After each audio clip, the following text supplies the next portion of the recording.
Bonsoir mes bien chers frères, bien chers amis.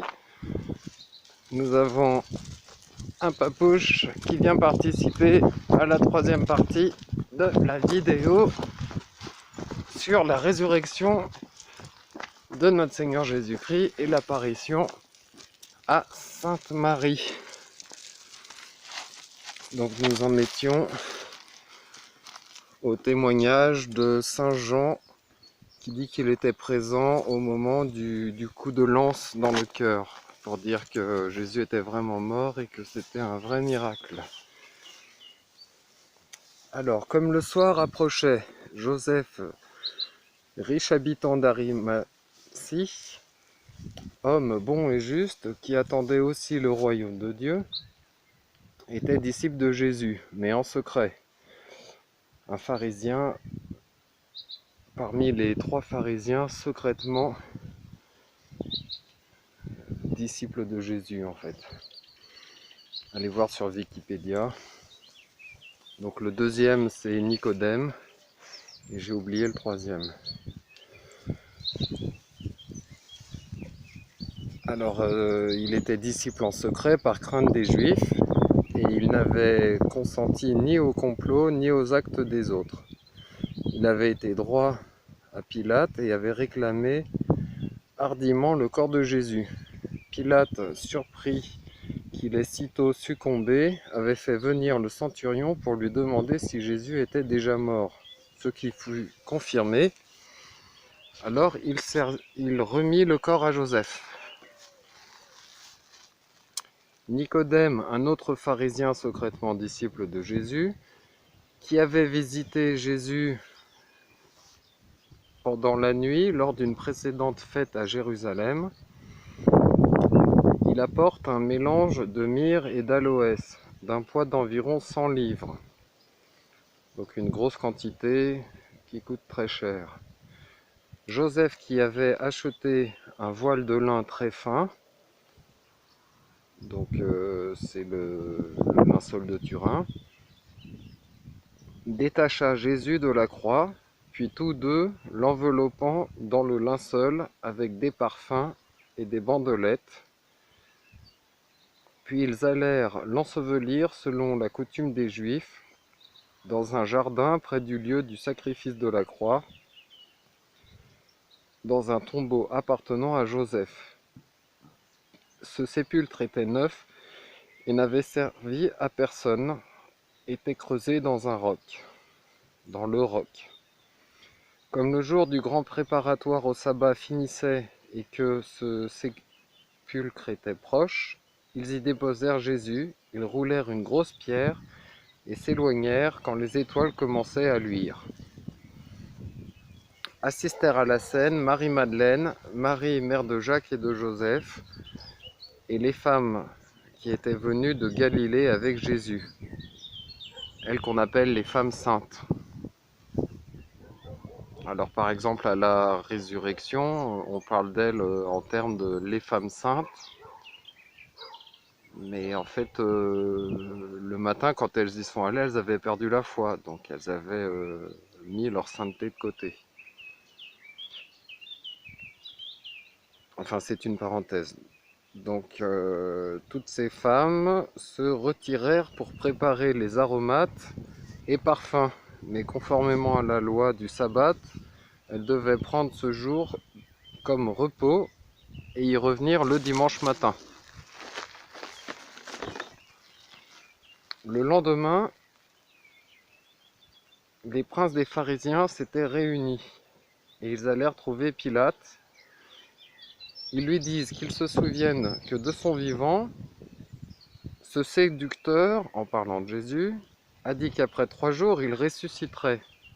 Et il demande que le sépulcre soit gardé jusqu'au 3e jour, de peur que les disciples viennent l'enlever furtivement et qu'ils disent au peuple qu'il est ressuscité d'entre les morts.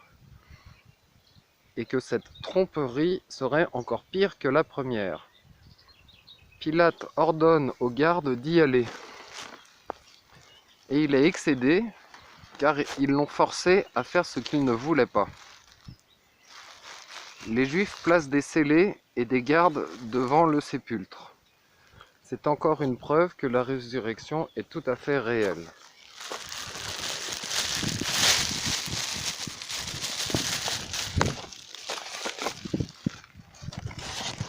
Jésus apparaît à Marie. Il est consolateur de Marie.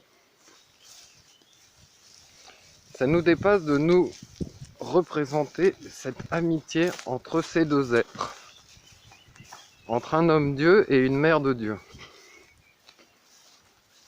C'est au-dessus de nous-mêmes. Les anges se demandent qui est celle-là. Ils ne comprennent pas la Sainte Vierge car elle a une grâce qui les dépasse. On est certain que Marie attend la résurrection.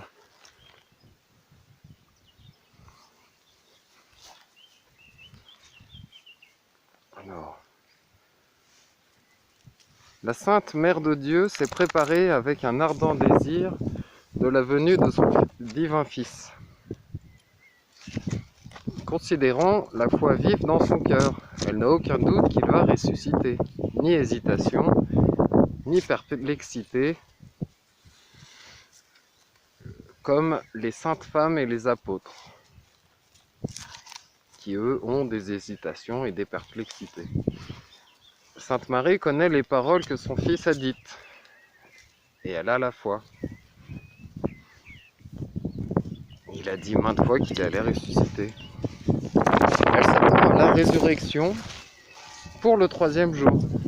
C'est pourquoi sans doute qu'elle ne va pas au tombeau le dimanche matin. Figurons-nous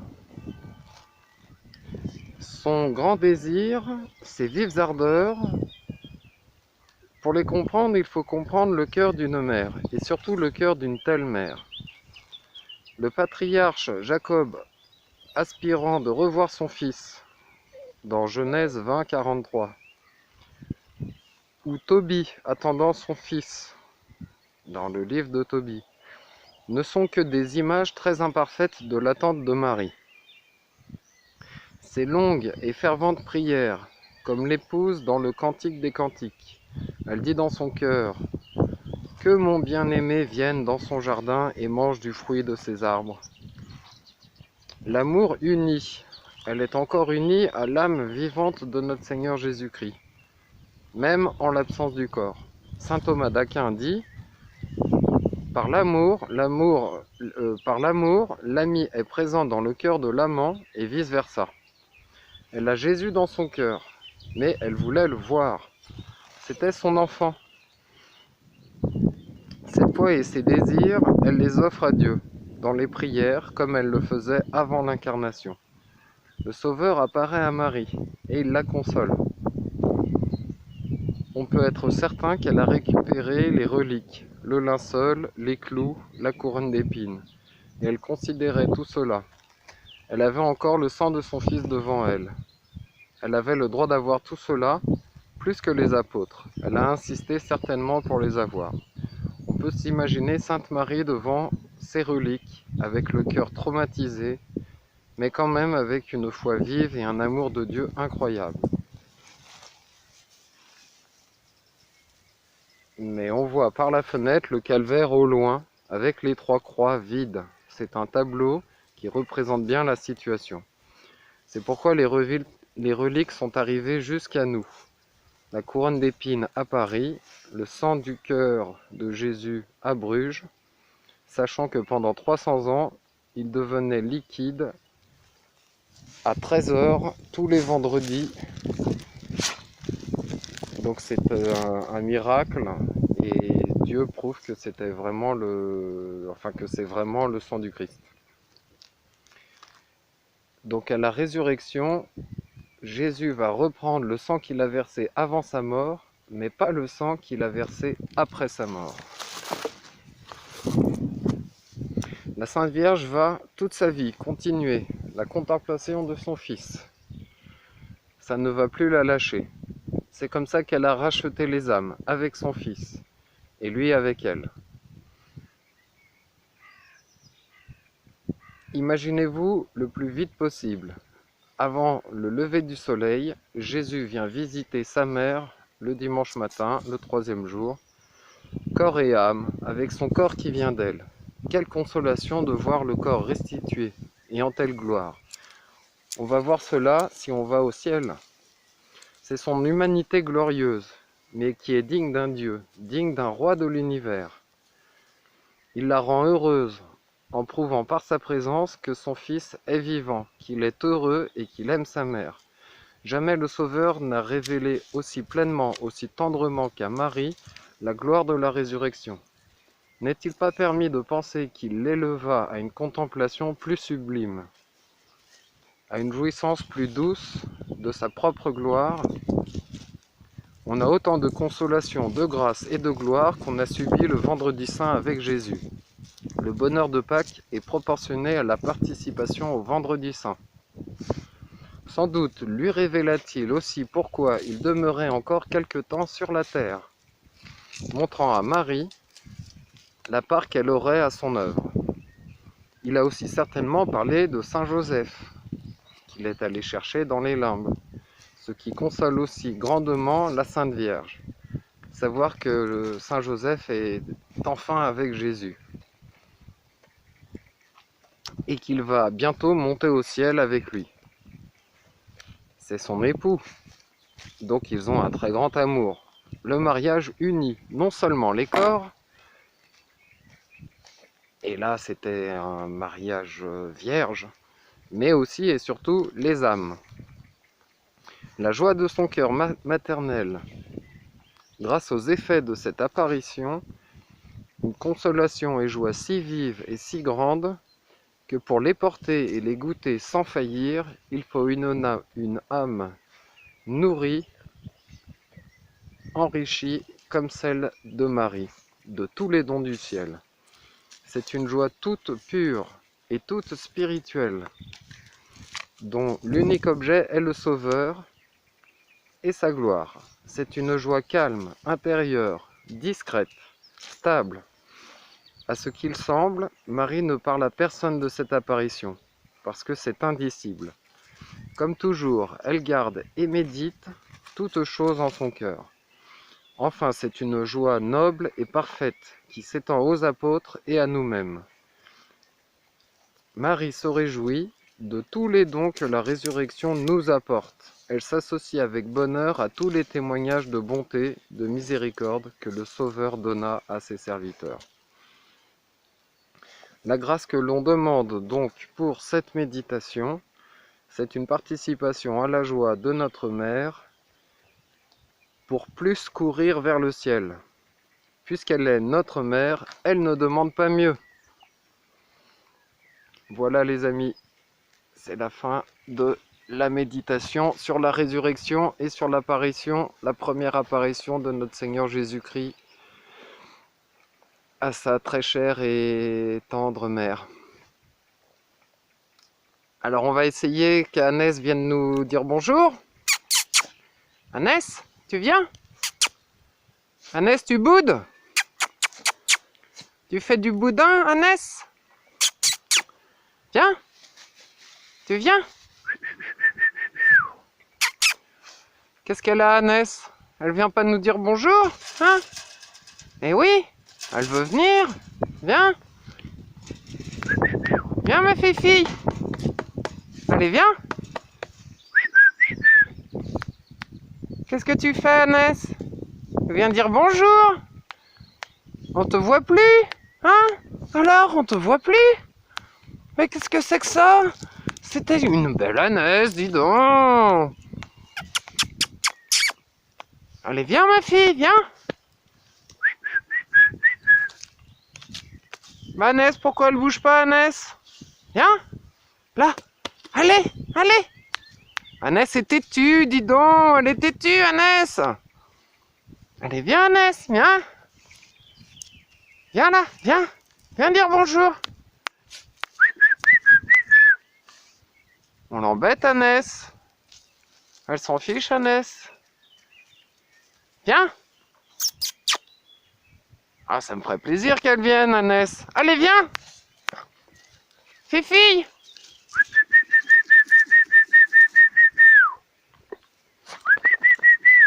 Ah, ah, ah. Ah, ah. Annès. Allez, viens. Viens. Viens là, viens. Ah bah Annès, dis donc. Bah tant pis, Annès veut pas venir. Mais Papouche, lui, il est joyeux. Peut-être que si elle entend le bruit du sac, elle va venir, Annès. Hein? Bah je suis désolé les amis. Je vous fais un peu trop durer la vidéo. En plus, comme je fais pas de montage, je vais pas pouvoir couper.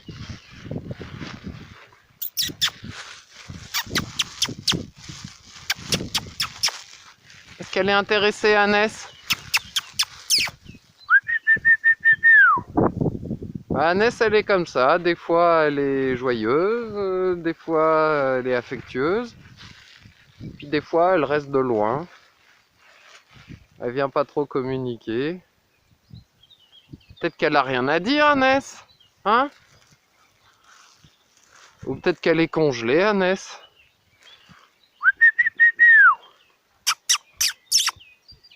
Allez, viens, il faut insister avec Annès. Viens. Il faut insister. Là, elle regarde la main, Annès. Eh oui. Allez, viens, viens. Annès est un peu trop solitaire, moi, je trouve. Elle veut des caresses. Viens, les caresses, Annès. Viens. Allez. Allez. Bah oui, ma fille.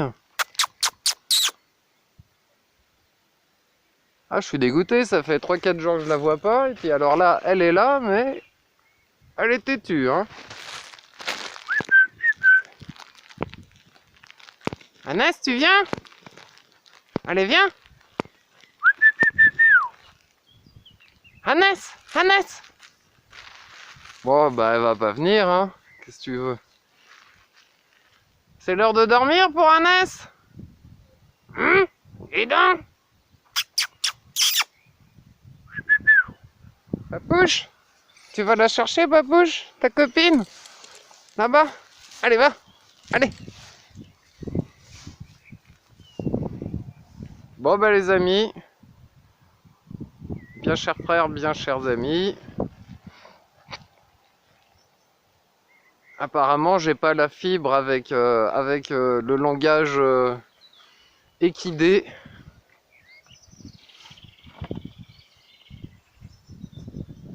Ou alors Annès, je sais pas, elle a pas apprécié les fibres que je lui ai données l'autre fois. Alors elle se dit, c'est quoi celui-là? Il m'apporte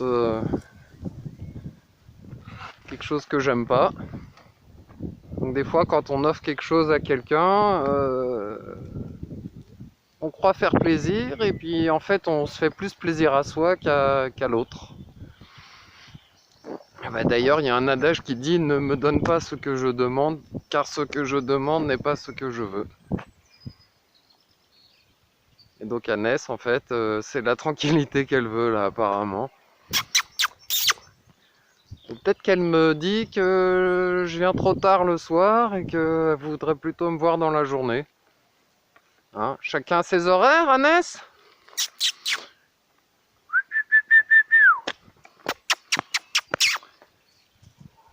Et alors maintenant que je vais partir, c'est là qu'elle va venir, non? Allez, viens Annès, viens. Viens, on va jouer. Viens.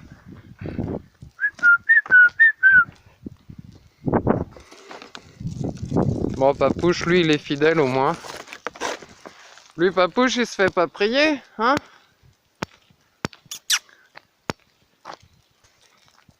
Papouche, tu viens? Là? Papouche, là! Viens ici! Viens ici! Là! Viens ici! Là! Viens ici! Oui. On va rentrer à la maison pour te donner un bon repas de Papouche. Un repas du dimanche soir en cette fin de journée. Et ben merci Seigneur pour cette belle journée. Merci aux amis, aux frères catholiques qui ont suivi les vidéos depuis le début, qui ont pris en cours de route, et qui ont fait ou qui vont faire le rattrapage. Et là on arrive à la fin de la série, on est à la 31e vidéo. Donc il reste plus que la dernière sur 32. Voilà, moins une vidéo parce que la première c'était une messe d'ouverture dans laquelle il n'y avait pas de sermon. Donc il n'y avait pas de résumé à faire en fait. Et ben écoutez, comme d'habitude, je vous souhaite que Dieu vous garde, vous bénisse et vous guide dans vos choix et vous donne de bonnes réponses dans vos méditations.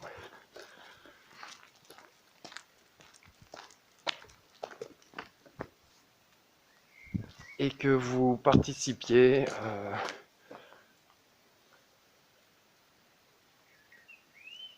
en appliquant la méthodologie que Saint Ignace nous a transmise à l'Église catholique. Voilà.